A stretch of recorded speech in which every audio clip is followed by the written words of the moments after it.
But really, you and Lynn kind of went to more of like a philosophical level. So, what is money? What is the purpose of money? Let's just start there.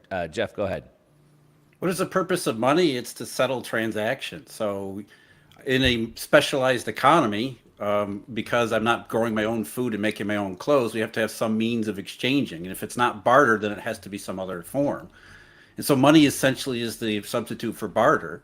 And money can take any form that we all agree it takes, as long as it is an act of communicating something that's owed. If I perform a service for you, if I give you some kind of good, you give me something in return that is representative of the what we agree upon is the value of that transaction. So money can be pretty much anything that a society uses or a society is willing to use. It's not mandated, and many times money is simply what arises from the bottom up, which is most convenient to the commercial needs of that particular system. I mean, that's the most practical and basic definition there is. Yeah. Parker, do you want to add to that, or what do you think I about that? I agree with everything Jeff said. If I added to it, I would say that um, the the market converges on or has converged on various different forms of money over time for objective reasons based on properties that one good has relative to another to make it better or worse at describing exactly what Jeff just mentioned about being functional in affecting trade and settlement. Right. That it's not random why people converged on gold as a monetary standard, and in my view, it's not random why people are now converging on Bitcoin as a monetary standard. Well, I mean, that's a really good point, because that's really what we're struggling with, is that there's been different forms of money through history because nothing works perfectly. And there are different forms of money that work very well in certain periods and under certain conditions, but then, maybe it doesn't work so well, or we live in a dynamic world. Things change. So money should be able to change with the dynamic world. And that's really what we end up debating is, if there was a perfect form of money, this would all be really easy. But it's trying to find, in a very loose fashion, the most optimal, I'm going to use an economist term, the most optimal outcome for the system as a whole. And it's not easy to do, because there could be competing monetary forms and competing standards and competing everything at the same time. And there's no real clear winner. There's no reason that we can't have multiple forms of money at the same time. It's whatever the commercial system, or the needs of the commercial system, they dictate what form of money it ends up taking. So what we're saying then is there's different, in a term that you were using in that conversation, things have moneyness qualities, and there's some that have better moneyness qualities than others. One thing, though, that you just said, though, is that it should be emergent, and it should basically satisfy this coincident of wants needs, right, and take the place of barter. But at the same time, you said, Jeff, that money should have the ability to change, right, because we live in this dynamic world. I think maybe part of the question then comes down to who should be able to change that. So a subjective, objective. Subjective is what is a good money? Well, what is good? It may be good for one group of people in the Cantillon effect, but bad for another group of people. So that's a subjective word. Let's go back before we dig into that. And so that's sort of the purpose of money. We agree on that. Now let's go into the definition of what we want to discuss here on this, which is elasticity. So that's where this debate is sort of kind of framed up around. And so Jeff believes that because Bitcoin is a fixed monetary supply, 21 million, that it's by definition not elastic, because you can't have more than 21 million. And Parker would argue that it has price elasticity, I believe. And I think maybe those are two different arguments. Parker, I'm going to throw that to you first. Yeah, my position is that we all agree that Bitcoin is perfectly inelastic in its total nominal supply of 21 million, but the available supply, which I view as being most relevant to the elasticity of any good, but particularly money, is perfectly in the context of Bitcoin elastic because of 100% of its existing supply. So if there will only ever be 21 million, and there's 19.7 million Bitcoin in circulation today, all of those Bitcoin are there and available to the market for the reason that money is very differentiated as a good from all other goods in the market, like consumption goods and capital goods, which are valuable and have a utility for the actual consumption of them, whereas money, being valuable in exchange, is not is actually consumed in exchange and it's there in savings, such that when the market as a whole needs more money, what is really relevant is the speed for response, the interval of the supply response, and the quantity of it and how that happens. But because all of the available supply of money is there, then the entire market can respond to price. And that really is, in many ways, definitional to a good form of money. One that's money could be easily printed inherently is a bad form of money, and that with money, 100% of its supply is functionally available. And that is why, from a practical standpoint, what's actually relevant to the market is, while its nominal supply is fixed, its practical available supply is perfectly elastic and can meet the needs of the market at any point in time. So you're saying that it's elastic in the sense that it can meet the needs of the market. Jeff, I saw you taking some notes there. So what do you think to that answer? In theory, sure, but in practice, it never works out that way. That's really the basic issue, is that, yes, we agree. The issue isn't really supply so much as it is circulation. That's always been the issue. It doesn't really matter how much supply there is. If it doesn't circulate, it causes problems. So if there's two different ways to look at this. First of all, let's talk about different ways that money does not circulate in sort of a deflationary circumstance where there's many types of interruptions. There's any number of historical examples. I mean, I'm prepared to go through a bunch of them if you've got the time, that show that, yes, money can circulate. Supply is theoretically available, but it doesn't circulate regardless of price. And this is something that Newt Wixell talked about over a century ago. The reason why interest rates go down during panics and crises because money doesn't circulate and people seek out safety. And in seeking out safety, that just reinforces the nature of money not circulating. I'll give you a bunch of examples. We'll start in 2007. The panic of 2008, which wasn't really about subprime mortgages, started on August 9th of 2007. And on August 9th, 2007, the market behaved in exactly the way that you would expect. The federal funds rate, we'll use that because it's the easiest one to look at. The effective federal funds rate went up because a panic was developing. The marketplace had a violent reaction to what was happening, especially that day when BNP Paribas said, we can't even calculate the net asset value of a bunch of money market funds. So you had the classic panic pattern where interest rates went up. But the very next day, on August 10th, something weird happened. If you look at the federal funds dispersion, which the Federal Reserve puts out, on August 10th, the effective federal funds rate dropped to 4.68%. Remember, the target was 5.25%. So the weighted median of the federal funds market dropped, and the 99th percentile in the marketplace was actually 0. That meant that people in the marketplace, not many, but a few people in the marketplace, were offering cash at 0% return. On the other side, there were people borrowing cash as high as 6.05%, which is normal in a panic type situation. And what that told you is that people were certain lower quality borrowers were struggling to borrow funds, as you often see in an inelastic panic type situation. At the same time, there were certain participants in the marketplace who were willing to step up and to take that profit opportunity, the price elasticity that you're talking about. Money dealers were borrowing from repo and relending at higher rates, which is supposedly price elasticity. But more and more, the marketplace was willing to say, I don't care about any return whatsoever. I just want to know that my money's safe. So they sought out the best quality borrowers in federal funds and were willing to lend funds at 0% return because of the risk of the situation. And that was not just a one-off. That was just the first day.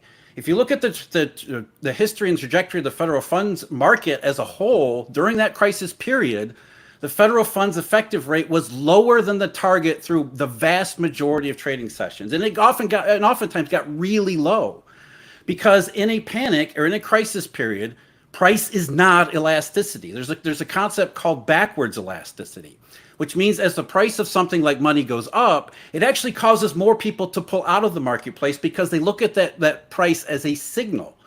And they say, okay, I don't have perfect information, so price of money is going up. I don't know what the hell's going on here. So I'm not going to lend to the riskiest people in the marketplace. I'm only going to lend to the safest people in the marketplace. So instead of responding to price as you're theorizing here, it actually works in the opposite direction, which is why we see money rates in periods of panic go the opposite way. money becomes very easy for those who have good standing, a good reputation. They can borrow all the money they want, like governments, unfortunately. But the rest of the marketplace, the rest of the monetary system ends up having no money whatsoever. So price is not enough of an incentive, because you have to remember the overriding factor here is not the interest rate or return or the nominal return. Everything always operates on a risk-adjusted basis. And so what the market does oftentimes in these panic situations is that the risk is perceived to be so high, it doesn't matter what the price is to some of these riskier borrowers. They're not going to get money regardless. So price is not nearly enough of an incentive to cause the marketplace to create that form of elasticity. So in theory, there was plenty of money, there was plenty of liquidity in 2007 and 2008, but it didn't circulate regardless of the price. And that's just one example. You can go back through history and you see this repeatedly over and over and over again. I'll give you another one. 1894. That's a great example. Let's keep this moving. It sounds like, though, you're arguing not that there's not enough Can I address a few points there? supply, but circulation of the supply. It's always Parker, about circulation. It's up to you, Parker. Yeah, go. Yeah, so one, I would agree entirely with Jeff that there are a lot of things broken in the Fed's financial system. It's not the Fed system, though. What's that? It's not the Fed system. Well, let me just make the point, because they're really, from a fundamental economic perspective, unless you're lending to your brother, for halal reasons, to lend at 0% interest rate, to take risk and have no return, doesn't make any fundamental sense. So the mere existence of that, the idea that, and I view it as the Fed system, we can talk definitionally, but, post-financial crisis, there was 17 trillion of negative yielding sovereign debt. That will never exist in a free money market world. It can only exist in a manipulated one. Second thing is, it makes sense that people that are bad credits can't get access to money. Bad credits shouldn't be able to get access to money. Those bad credits should be written off. The next thing is that, and in many ways I owe Jeff for this. I went back and studied the Fed, and one of the things that I looked at the time of the crisis was that at the point of the crisis, there was about 900 billion in total dollars, and total debt in the U.S. system was 53 trillion. But the banks only had 350 billion dollars.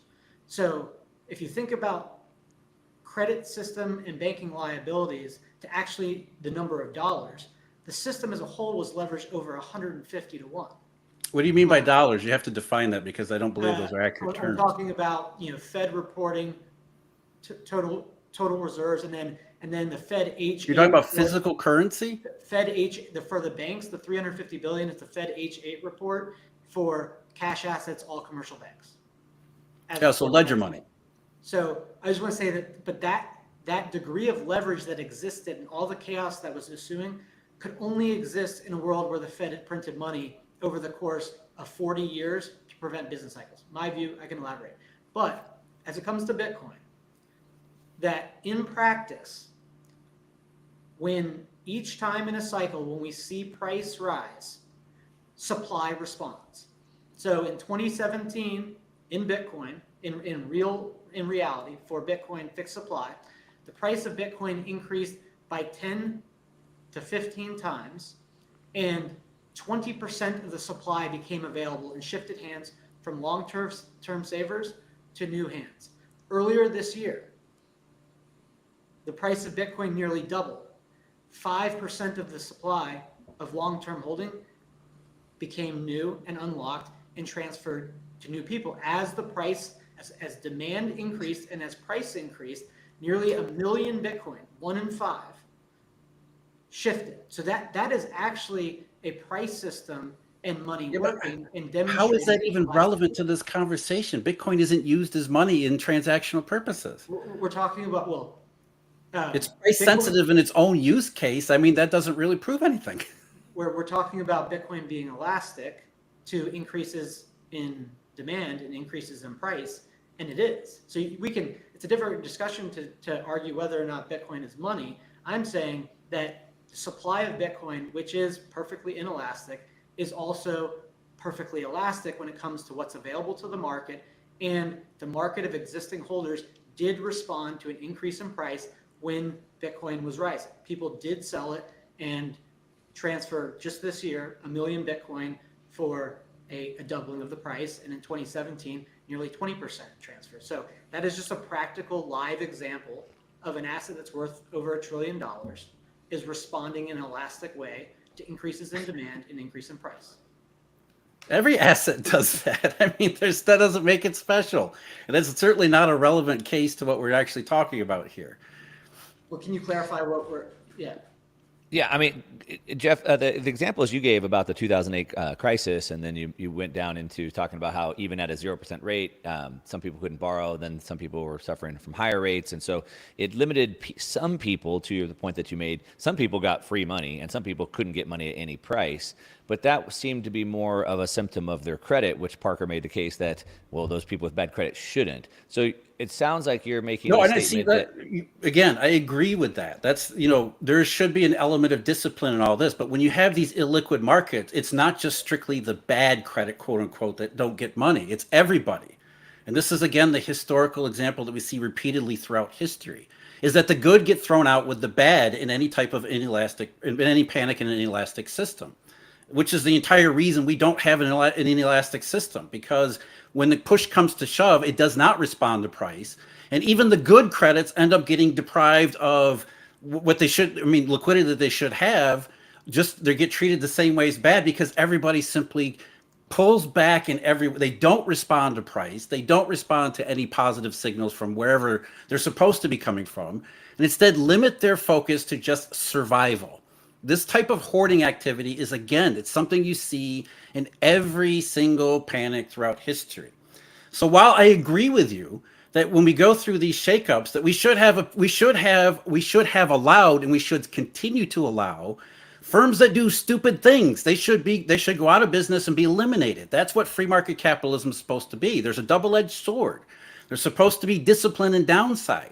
But what we continue to see in this messiness of inelasticity is that good companies, good projects, good banks, good everything end up getting destroyed in the same manner, in the same fashion, at the same time as all of those bad. In an inelastic situation, there is no positive sorting mechanism to sort out good from bad, which is why the old Walter Badgett adage of lend freely at high rates on good collateral used to come into play. If you had good collateral, that meant you were a good institution. But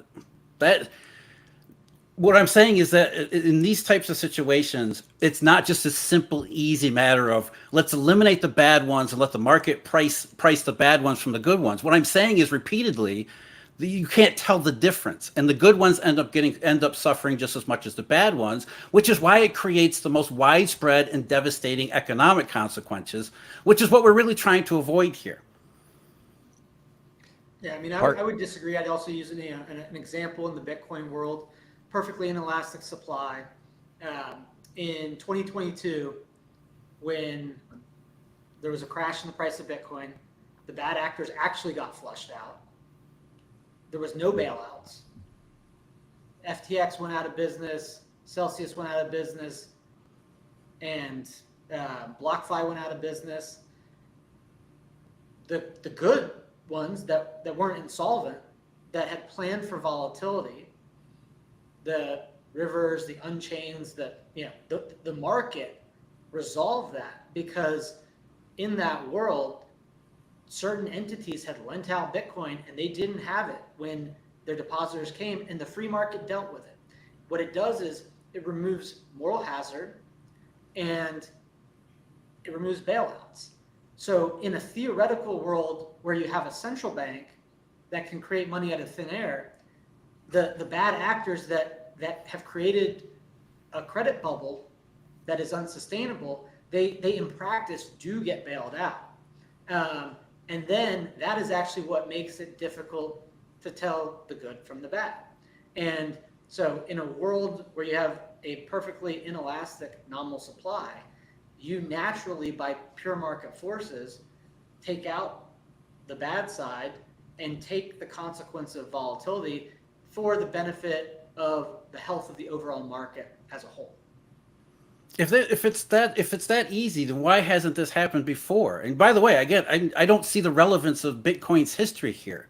That's a narrow use case that's not used in widespread commercial fashion. In fact, it's rarely used in commercial fashion. So how does that apply to what we're trying to talk about here? Well, one of the premises that was stated was that Bitcoin can't be money because it's not elastic enough, and because it's not elastic enough, it can't be a medium of exchange. But my position is that Bitcoin is being adopted as money for the reason that it has an inelastic nominal supply. That is why it stores value. That is both elastic at the same time, so it can meet the needs of the market. And if it holds its fixed supply, it's going to be adopted by the entire world as money for the very reason that no more of it can be printed. And that on an individual, so we're describing the process. And then, like, again, I would say, like, the way I think about it is, if gold emerged as money over thousands of years, it wasn't always money. So what I'm describing, the way that I see Bitcoin, is the early days of, if somebody picked up gold ore out of the ground and started refining it and turned it into coins and then built a monetary system around it. That's how I view Bitcoin. I'm describing why the future is going to change and why people are going to adopt it, and that it won't be prevented by its inelastic total supply. And the ability to store value will actually be why, over time, more people do use it as a medium of exchange. And while it's not prevalent, it is being used today in commerce, certainly more so than gold, but of course far less than the dollar, because somebody has to first understand why Bitcoin will store value over time before they're willing to trade their goods and services directly for it. And so I just view us as very naturally in the beginning of the world adopting Bitcoin as money and early in Bitcoin's monetization. Yeah, see, that's the thing. Store value, the world has moved away from store value money for well over a century, for really a century and a half. It's moved to mobile, useful, dynamic mediums of exchange, and that's not an accident. And that's not by government dictate either. That's free market has adopted ledger forms of money for a very long period of time, going back into the 19th century here. Because store value money is cumbersome, it's inelastic, and it's non-responsive to the needs of the community. So the reason why Bitcoin isn't used in any real substantial commercial fashion is that nobody wants to use it. You can't get people to use. I mean, look at El Salvador. Everybody was up in arms about how El Salvador made Bitcoin legal tender. What was that, in 2021? And what happened with El Salvador? Basically nothing. It's still legal tender. Some people certainly use it for commercial purposes, but not many. In fact, if you look at the blockchain activity, there's several studies that have been done that looked at blockchain activity as well as surveyed potential users. They don't trust it. They don't use it. And one of the reasons they don't trust it is because it's like a NASDAQ stock than it is any kind of form of useful money. So you're describing price elasticity in the same way you would describe Google shares or something like NVIDIA. It's not a useful form of money because the commercial system doesn't see any need to use that kind of money. I want to jump in here. What I would say there is that, again, the natural adoption of Bitcoin is organic. It has to be. This thing entered the world in 2009. It wasn't money when it was originally released. It started to develop emergent properties, like its fixed supply, like it being censorship resistant. And the world can't just spontaneously combust around a consensus. People have to study it, look at the code, evaluate. Most people don't know what money is. And so that process is just a very natural, if you thought that Bitcoin was snake oil, or you thought that it was a shiny pet rock and you didn't understand the questions about what money is or have any conception as to how Bitcoin credibly enforces its fixed supply, certainly you never accept it in exchange. But the simple fact is that more people are adopting it over time. So I might agree with Jeff that we shifted away from. What do you mean by adopting, though? That's I think that's what we need to clarify that issue. What do you mean by adopting? More people deciding to store a portion of their wealth in it. And it's a NASDAQ stock. Great. That is happening. That is actually happening. More people are deciding to store their wealth in Bitcoin, and that's why from 2017 it being storing 15 billion of purchasing power to today storing $1 trillion. And the way I explain why people are shifting towards that trend is that they're figuring out that their money is easy and can be easily printed, and that Bitcoin isn't snake oil, but that it has this fixed supply. And when you go to the micro level of an individual economic actor, because it can be difficult when you abstract away to the macro economy, if you think about the decision point about a single individual taking a human action, if you can present them with the option to adopt a form of money that can't be printed versus a form of money that can, 99 out of 100 are going to take the form of money that can't be printed. And as the market converges on that, then and only then will it be used as a medium of exchange. First, people have to get their hands on this object, and then that's just simply it will not get traded. true. The Well, world has adopted a flexible elastic system. It has chosen to adopt a flexible elastic system. The free market has spoken repeatedly. You're saying that the free market decided that it was going to just moved away from gold because why did it move away from gold as a fixed supply or relatively fixed supply? A very, very long time ago. We went off the gold standard for all practical purposes at the end of the 19th century. The free market chose a flexible form of money, ledger paper money. I'd It hardly moved call that away a free from that. free So- market. that That was free government market. mandate. No, it was not government mandate. What government mandate was it? They made the use illegal. So in my view, they made the use of gold illegal, and then through that process, the dollar transitioned from a gold-backed currency to a debt-backed currency, and and maybe one area where we can zero in is, I think from all fundamental, like technical, undebatable, more people are adopting Bitcoin. More people are choosing to store their wealth. Yeah, let's do this real quick so we can be done with this. Yes, I will stipulate that people are using Bitcoin as a store of value in the same way that they buy NASDAQ shares. So yes, we can completely move on from that part of the discussion. Okay. Absolutely, that is the case, and that is clear and undeniable. People are choosing to use Bitcoin as a portfolio asset. Our conversation is about a useful form of money. Right. But why are more people adopting it as a store of value? Why do people buy shares in companies? Why do people hold funds in a bank? Because they perceive a return from it. I think, well, my perspective of it is that money has a very different utility than stocks and bonds. Stocks and bonds have a claim on productive assets that are only valuable if they earn money, and Bitcoin's competing as money. So they might be using it for similar purposes in terms of wanting to store value, but the properties underlying that are driving the demand for those things are not the same at the economic level, at the economic decision point. And the only point that I would make, just so Jeff has appreciation for my view, is that people are adopting it more as a store of value. My position is that as that increases 10x and 100x, then naturally, as more people are using it to store value, that is the medium. They are going to start to use it in direct exchange. As if there's 10 million people doing that today, there just aren't as many opportunities to trade. But if that number turns to 100 million or a billion, certainly there's a lot more. And it's through the process of people adopting it as a store of value that comes first, then it will emerge later as a medium exchange. That's my opinion, and I believe that it's dictated by the fixed supply. Let me jump in here because I want to see, maybe we're talking at different levels here. So you mentioned the use case of money, and I'm going to put a pin in that. But if we go back to it, the very first question that was asked of both Jeff and Parker, and you agreed on both of you agreed on this: what is money in the philosophical sense? And so it's a means of exchange. It substitutes the needs for barter. It solves the coincidence of wants. So Parker sort of just made the case where, from an individual level, I want something. I want food, I want clothing, I want shelter. I want something, and I can either barter, but we have the problem with barter, and so money solves that coincidence of wants and allows me that. So we both started there, and everyone agreed to that definition. It sounds like now, Jeff, in your definition of the elasticity problem, you're talking about the financialized economy. You're talking about, and Parker called it a Fed economy. You disagree with that, but whatever we want to call that, Fed financialized economy, you talked about during the 2008 financial crisis, money wasn't available for credit and things like that. But if we take kind of a line from Anatomy of the State, which is there is no such thing as the state. There's us, there's individuals. And collectively, we make a state. So there's us as individuals that have needs and are consumers.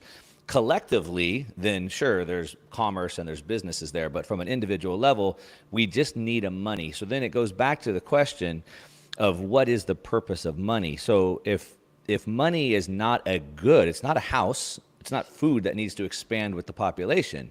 It only needs to solve that coincidence of wants. It doesn't need to be available to everybody all the time. Like, for example, in this credit scenario, if someone has bad credit, they shouldn't get credit.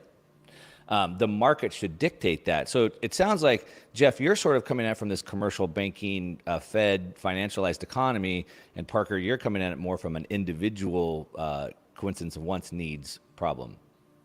Well, if you want me to respond, I think, you know, yes, we can't get away from financialization, because any form of money, regardless of what it is, eventually finds itself in the same problem that any free markets. I mean, we see this over and over again through history too. Eventually, successful people who are good at whatever they do are going to accumulate more money. And unless there's some form of financialization for that money to recirculate somehow, it's just going to pool up in certain places, which is a big problem with Bitcoin as far as I'm concerned too, because it has pooled up in certain hands, in very narrow slice of hands. So unless you have some form of some system to financialize money, it's just going to pool up and leave less and less and less for use in the real economy. So you mean like forced redistribution of that money? Not forced. Why do you always go to government coercion? This is always voluntary. Yeah. There's a reason why financialization took the form that it did, because it was beneficial to all parties, including the banks that benefited a lot from it. And we can argue about banks, you know, whether or not banks are a good idea. I don't actually think they are. But the banking system as a whole, in the historical place that it found itself, was absolutely the right thing, right place at the right time. It was the best way, given the means that were available at the time, to financialize the monetary system that developed. We can argue about whether or not that should continue, because I don't think it should. I really am a proponent of digital currencies taking over so that we can eliminate banks. But at the end of the day, you do need some form of financialization. I prefer it not to be centralized. I sure as hell don't want the government involved in it. But there has to be some level of financialization to recirculate funds throughout the economy and to perform measures of intermediation. That's another key function that breaks down in inelastic systems too. People stop, banks, whoever does intermediation, they stop doing intermediation during periods where inelasticity is high, because they start thinking only about their own needs. Like I said, this is a historical example that we see every single time. And I disagree with this contention that people will choose a fixed supply, because the world has spoken repeatedly and has chosen the dynamic supply over the fixed supply. And this is one reason why. So can I add a couple of points there? So I would say, I agree with you in the past. I'd say that trend is changing. It's in the early stages of that trend changing. And while $1 trillion is small relative to the global financial system, it's not immaterial in size. And there is a growing consensus emerging that is shifting the trend back towards a world of a fixed supply.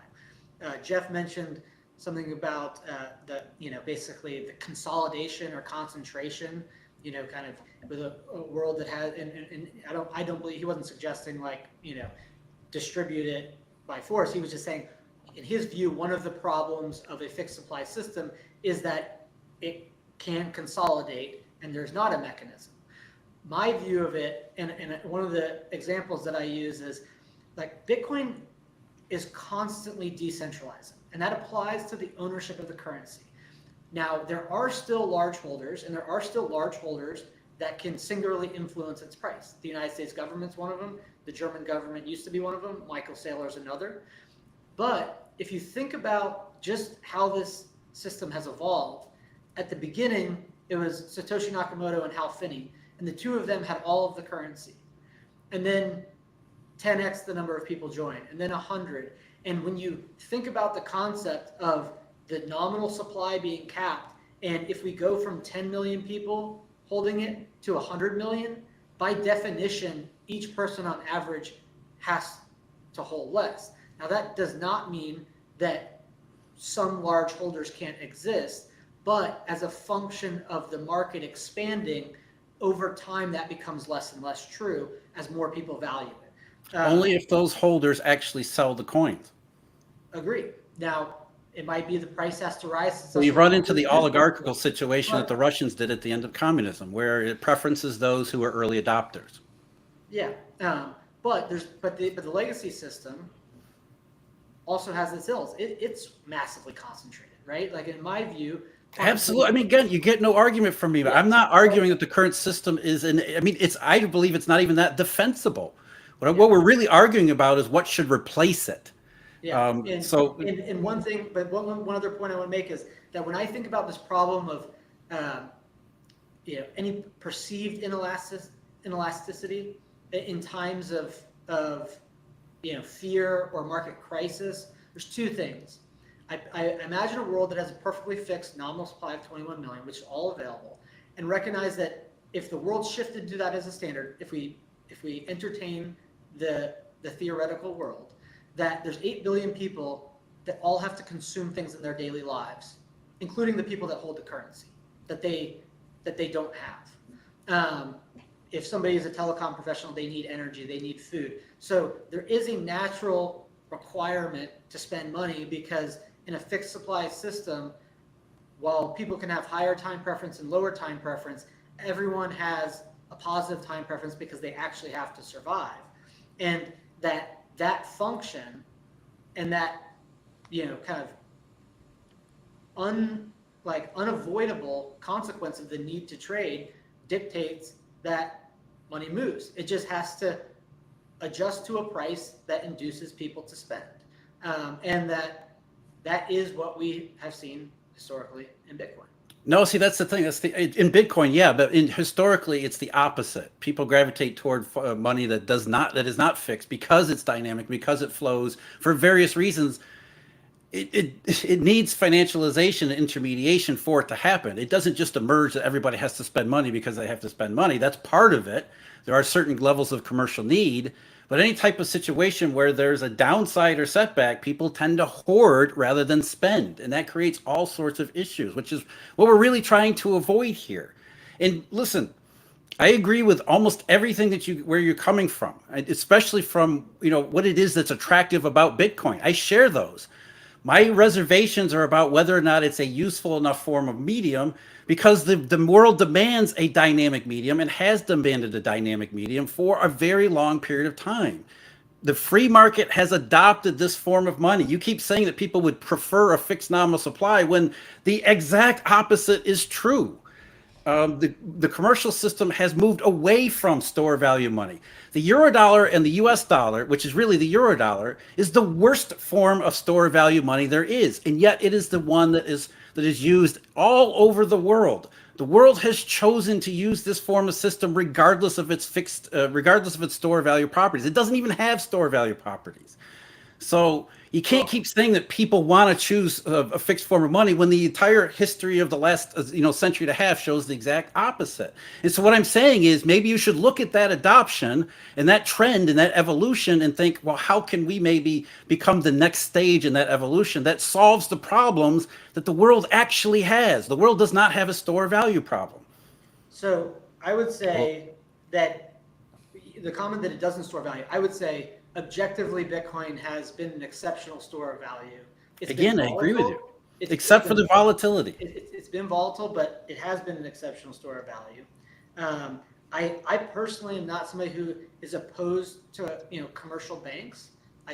My view is that banks in a fixed money world will have to more honestly compete for capital, and what that will do is actually make the banking services better in that world. And I'm receptive to Jeff's idea that one area I would disagree is that when people have the incentive to save, that is just deferring consumption to some point in the future, and that the ability to save without having your savings lose value is a very important market mechanism. But if I was to accept that, at a larger level than the individual, a society, a government decides we need to have some external force be able to, in times of crisis, spend money, that's not inconsistent with Bitcoin either. You could, like Cynthia Lummis has proposed the strategic reserve, you could capitalize a central bank with actual money that can't be printed, and that they could act as that lender of last resort, but if they lose it, then it's gone. And that the distinction is that if we wanted the lender of last resort, we just actually have to capitalize it with real money rather than something that they can make up out of thin air. And I do think that you know, at a family level, that certainly makes sense. At a local level, it would certainly make sense. Possibly even a state, maybe at a federal level. But in order to get that money into the central bank, they'd have to tax us. And you know, we know that taxes are generally unpopular. But it's not to say that it can't happen, or that there might not be an economic argument for why it would. It would just be a more sound financing mechanism. Jeff, you seem to not agree with having a capitalized bank that can lend off of its resources as opposed to creating money out of thin air. No, I don't. Look, I mean, the issue about central bank, I would prefer there are no central banks, and I would prefer that there aren't any banks at all. I think intermediation can be done and financialization can be done, especially in a digital currency, a true digital currency medium, can be done far more effectively without those legacy problems. And without all of the inherent baggage that comes with it, which we all agree on. By the way, I agree with you guys. I don't like the fact that banks are preference for nothing more than information asymmetry, that they've turned into a rent-seeking industry. I would prefer to get rid of that because it's a huge downside drag and inefficiency on the commercial system. Where I think we disagree is whether or not Bitcoin can be the answer that solves the problems that we actually have, which is not a store value problem. It's not a Fed printed money problem. It's a dynamic medium of exchange that is more efficient and more, I don't want to use the word that economists use, but essentially a more dynamic system than what we have right now, to make a positive leap into the next evolutionary stage, which I imagine is an evolutionary stage that is free from central banks and free from banks. It is a more meritocratic system that is both it's both responsive to the micro level as well as the macro level, and it's a relatively good blend of both. You give me an elastic Bitcoin, I think it takes over the world. I honestly do. I think Bitcoin has so many inherent and relevant advantages that there's just these other downsides that are preventing it from actually being adopted in more widespread fashion. And to clarify that definition, give me a more elastic Bitcoin, meaning some sort of a mechanism that could swell the supply when it's needed, and some mechanism that would then reduce the supply when needed. And somehow that's not a central administrator doing it, but it needs to be able to expand. No central administrator. Let's get rid of the central administrator entirely. Right. And again, that's one of the things you love about Bitcoin, right? Right. So I'm just saying, so there's some mechanism, not a person, but there's some mechanism that could increase it to 40, 50, 60, 100 million, and then go back to 20 million. And that would be the dynamic system you're referring to. It doesn't necessarily need to be that widespread or wild, but yes, right. Some type of dynamics. And that's exactly why the commercial system has moved into that form of medium over the last 150 years. Because in a dynamic world, it requires dynamicism in the monetary system as well. Now, the problem is creating that mechanism for flow and circulation and financialization. That's the whole thing right there. And what the argument where this all started with elasticity is, I'm saying history has conclusively shown that price is not an elasticity function in any of these periods that we need it to be. Price is not the elasticity. So we have to find some other way to create the means to circulate money, especially during these periods, because there are going to be periods when money does not want to circulate. And the consequences of money not circulating, time and time again, prove to be catastrophic. So Parker, I want to throw this to you. I know you've made some notes, but we made I got a few things I want to say there. So I think that there's a difference between total supply elasticity and available supply, and I believe what's most relevant is available supply, and that might be an area where Jeff and I disagree. In terms of the dynamic system, that's one thing about Bitcoin. I'll talk a lot about its fixed supply and the importance of its fixed supply, and fundamentally it is important. But it's really the contrast between monetary policy by consensus versus monetary policy by central bank. When again, you get no argument from me on that. Works, no argument from me on that. I am not advocating a central bank or a central approach whatsoever, and I don't think I'm not suggesting you are. It's superfluous. What I'm keying in on is that while Bitcoin has a fixed supply, it's really dictated by the market of holders. So if the market of holders wanted to increase the supply or increase the consensus mechanism, they could. The reason why it can't happen is that the individual actors, the people that actually hold the currency, and imagines the global population, would never form a consensus to actually debase their money. So that's one part of the problem where it's like, technically Bitcoin is flexible enough to change. It just won't, because the actual actors of the economy just naturally wouldn't want that. The other thing is, and we probably don't have time to go through it in length here, but there is an important thing that it's like, I kind of sympathize with the idea. It's like, hey, if we could, in an automatic way, increase a little bit here, decrease there, but then you start to introduce this. It's not just how it's created. The question is, well, how is it allocated and by who? And that's why the solution, if we thought we needed that, what would be to capitalize, maybe it's not a central bank, but maybe it's, something that's more distributed, so that it's a rainy day fund that is there for, and accessible by more people. But in Bitcoin, the fixed supply is really critical from a structural perspective to the security of the network, and particularly the idea of final settlement. That the reason why Bitcoin is able to affect final settlement is because there's this fixed supply currency that can be paid trustlessly. Because this is really important. The security that the miners provide is paid to miners trustlessly. That if they do this work to secure the Bitcoin network, that nobody can say, oh yeah, you did the work, but we're not paying you the Bitcoin. That payment is trustless. Well, if a capital project to secure the Bitcoin network costs billions of dollars, and your only compensation is the money native to the currency, to the system, that money has to store value over time to induce the investments to secure it.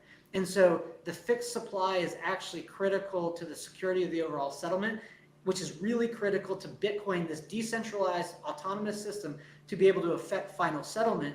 And final settlement, and Jeff, understands, agrees with it, but for people that are watching, is so important, because if I could give you this digital bearer asset, this Bitcoin, to get your car, and then somehow that money could end up back in my account, I'd have both the money and the car. And so final settlement and this fixed supply and the security and all the incentives is all wrapped up in one. And there's no good way to, dynamically decide who gets money or how, unless we just capitalize some rainy day fund. And that would be addressing the concern.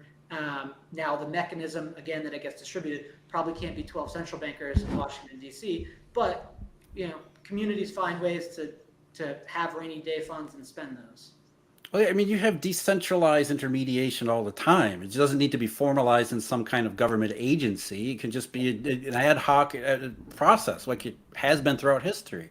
What I'm saying is, everything Parker just said, I agree with. What I'm saying is that potentially that need to be a fixed supply could potentially be its fatal flaw. And one of the reasons that becomes an impediment to being what we want Bitcoin to be, and believe me, I do. I have no dog in this. I know dog in this fight here. If Bitcoin is successful, I will be exceptionally happy. I will be ecstatic if it actually does solve the problems that we need to solve. What I'm concerned about is I don't necessarily think that it is, first of all, being used to solve the problems that we need to solve. There's way too much focus on store of value, which we don't need more stores of value. We've got plenty of those to begin with. We need a dynamic medium of exchange. And so my concern here, my criticism is focused on is saying we need to think about these other things that Bitcoin isn't doing, because it may not be able to do them. And if it isn't able to do them, maybe we could find a way that it can do them. So that's what the criticism is really about. And price elasticity, that's not enough of an elasticity. It's certainly not enough of an intermediation function to maintain circulation. So again, my criticism isn't about Bitcoin. It's about how Bitcoin can be used to solve the problems that we actually have.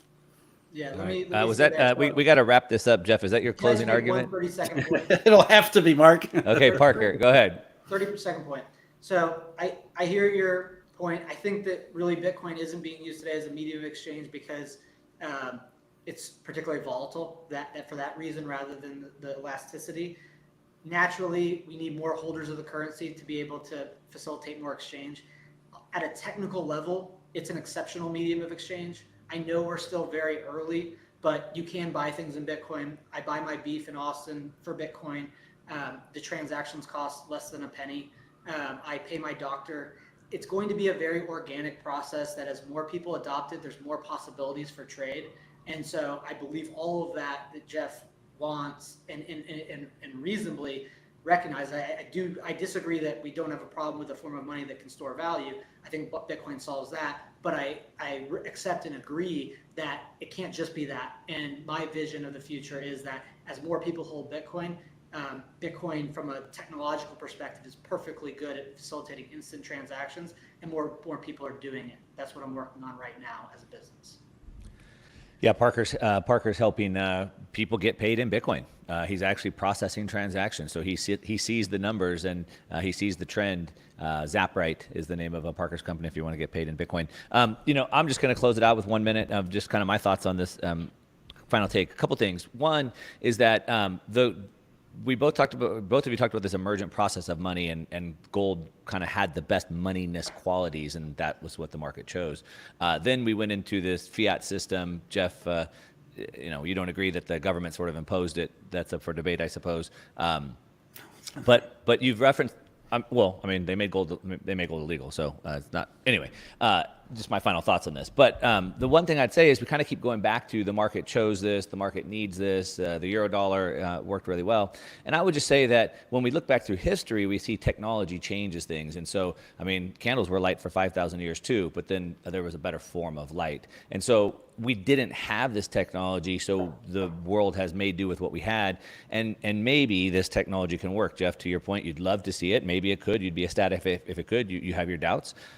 We are more favorable to it. And so the future is open for debate. We'll see what happens. But I would just say that the trend that Parker referred to, the growing adoption, the size of the asset, et cetera, the growing number of addresses, as well as the amount of commerce that's being done on it, is trending in the right way, while still very small. Especially, Jeff, to your point of, the Eurodollar did it in a much shorter time period. Very small, but the trend is going in the right way. It is new technology. That's kind of my final thoughts. I know we're out of time here. Follow Jeff, Eurodollar University on YouTube if you want to hear more of these thoughts. Obviously, follow Parker if you want to send money with Bitcoin. Go to Zaprite. And Parker did just publish his final thoughts on this as well. So anyway, guys, thanks so much for taking the time to do this. It was great. Yeah, enjoyed it. Awesome. Thanks, Parker. Thanks, Mark. All right. See you guys. All right. Let me just hit stop on that real quick.